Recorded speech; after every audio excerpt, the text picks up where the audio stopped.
Committee Room 21. Sound.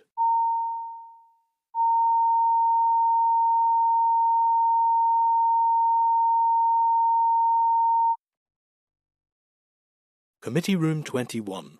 Sound.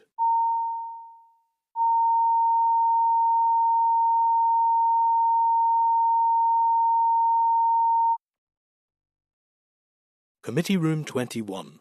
Sound.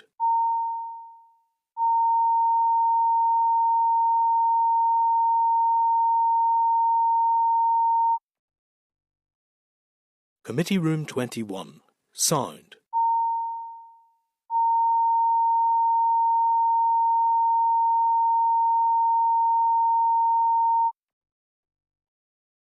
Committee Room 21. Sound.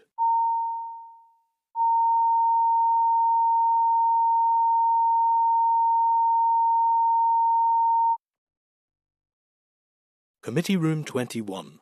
Sound.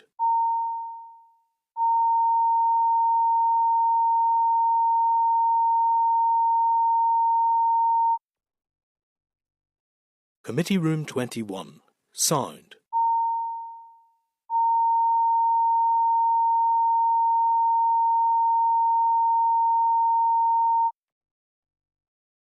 Committee Room 21.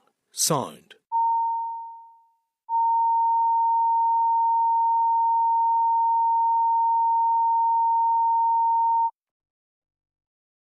Committee Room 21. Sound.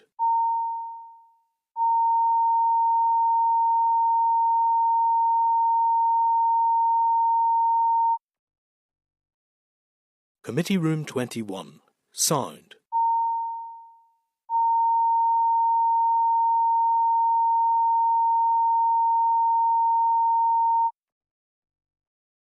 Committee Room 21.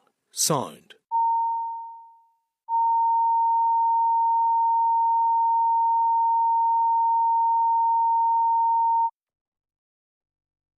Committee Room 21. Sound.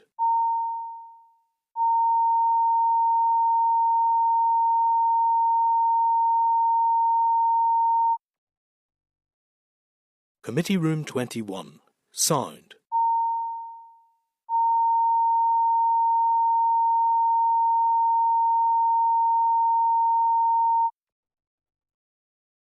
Committee Room 21. Sound.